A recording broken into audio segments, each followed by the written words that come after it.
Shalom saudara terkasih, sangat berbahagia dapat berjumpa dan bersekutu dengan Anda para pendengar. Kita dapat merenungkan isi hati Tuhan dalam Bread of Life audio saat ini. Mazmur 78 ayat 8, dan jangan seperti nenek moyang mereka, angkatan pendurhaka dan pemberontak, angkatan yang tidak tetap hatinya dan tidak setia jiwanya kepada Allah. Saudaraku yang terkasih, selama bertahun-tahun yang dilalui di padang gurun, bangsa Israel selalu menunjukkan kedegilan, pemberontakan mereka kepada Tuhan. Akibatnya mereka mati di sana, saudara. Karena itu pemazmur menuliskan hal ini sebagai pelajaran yang berharga agar kita bercermin, belajar dari kegagalan bangsa Israel tersebut, saudara. Bangsa Israel gagal karena mereka tidak melakukan perintah Tuhan. Mereka memang berseru-seru kepada Tuhan, tetapi saat terjepit, saat menghadapi kesulitan, baru mereka berseru-seru pada Tuhan. Bahkan menanggapi perintah Tuhan dengan ketaatan sampai segala sesuatunya baik dan dipulihkan. Tapi berulang kali juga mereka memberontak.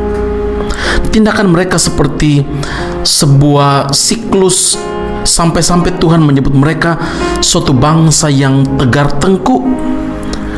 Tegar tengkuk dalam Keluaran 32 ayat 9 dapat diartikan sebagai bangsa yang keras kepala, yang sulit untuk ditangani, yang tidak mau mendengarkan, yang tidak mau bekerja sama, yang suka memberontak, yang menolak untuk taat dan tidak mau diatur.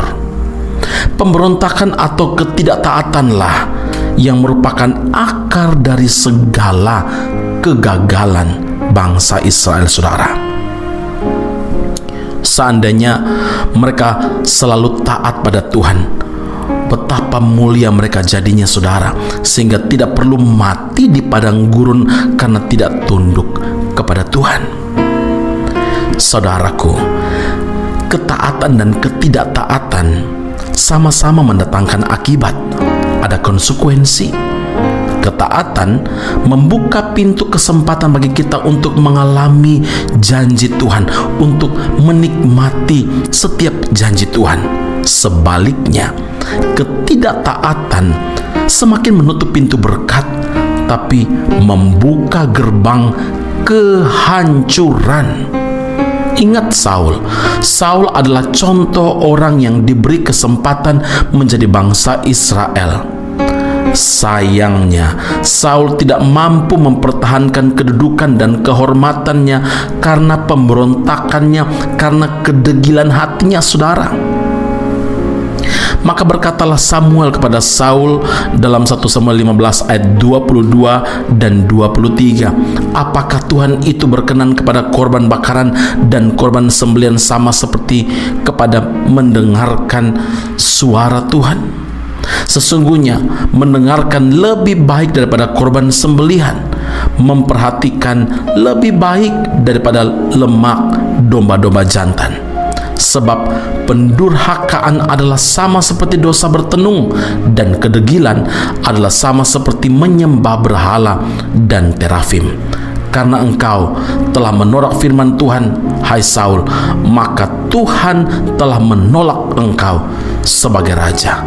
Hari ini saudara dan saya diperhadapkan dengan pilihan: taat yang akan mendatangkan berkat untuk menikmati janji Tuhan, atau tidak taat dan akan membuat kita kehilangan janji Tuhan, kehilangan berkat yang menjadi bagian kita. Pilihan ada di tangan kita, saudara. Dan hari ini kita perlu membuat keputusan untuk berjalan bersama Tuhan atau kedagingan kita dan duniawi. Semua ada konsekuensinya, semua ada akibatnya. Dan ini sebuah peringatan dari Tuhan. Pilihan harus kita buat, hidup dalam ketaatan atau sebaliknya. Mari kita berdoa. Bapa di surga, terima kasih Tuhan Yesus. Bangsa Israel selalu menjadi contoh yang baik.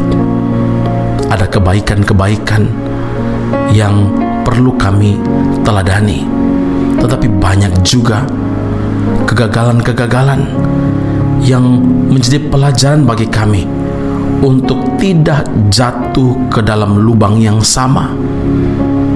Tidak keras kepala, tidak memberontak, tetapi hidup patuh, taat, mau diatur. Dan saat ini Tuhan, kami datang kepada Tuhan. Ketika kami memilih untuk taat, maka kami harus hidup sesuai dengan kehendak Tuhan, tunduk kepada perintah Tuhan. Sebaliknya Tuhan, ketika kami berjalan di jalan yang salah, mari Tuhan ingatkan kami. Mari Roh Kudus berbicara selalu dalam hidup kami.